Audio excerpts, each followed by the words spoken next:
wanenguva dzinu yatakaoma hasi mwari havatireri kana nyika ikachinya tariro yedu iri muna Jehova tariro yedu iri muna Jehova tariro yedu haingaperi mangwana niyogaoga munondi muta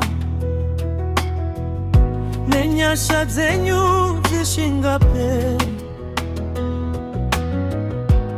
kana nzira dzangu dzikavarika munovura musuone rudo vanhu vangandisiya vari munzira asi imi hamundisiyishe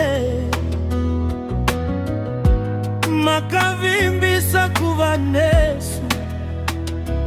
kusvikira pakuguma kwenguva hatizununguswi nemhepo dzenyika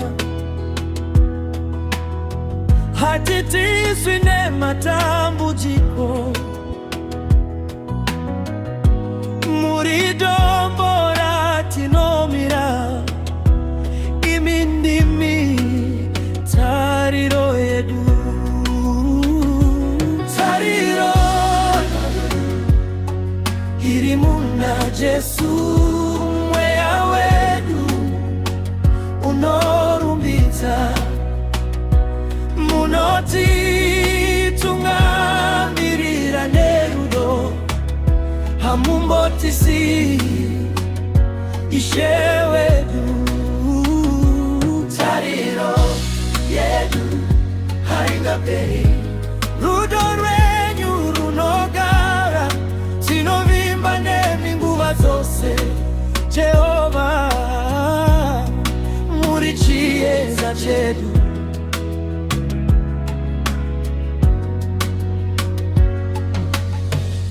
kana misodzi yoyerera usiku unoya nemufaro mangwanani munoporesa moyo yakuvadzwa muchisimudza vakawira pasi munotipa simba rekufamba kana tsoka dzedu dzaneta mumadutu nemiedzo yose tinoramba takabata ruoko rwenyu hakuna rimwe zita rinoponesa hakuna rimwe dombo rakasimba imi muri mwari wezvishamiso munoramba makatendeka makavhura nzira murenje makapa mvura kune vane nyota nanhasi muchiri kuita zvimwe chete mbiringa iwe kamuri tariro yedu iri muna Jesu mufaro wedu unobva kwamuri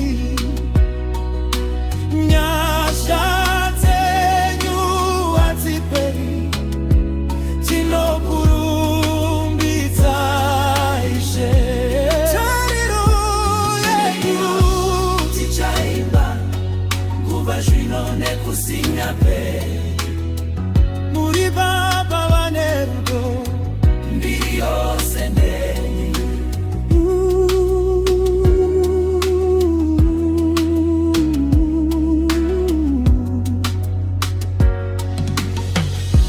kunyangwe nyika ikachinja.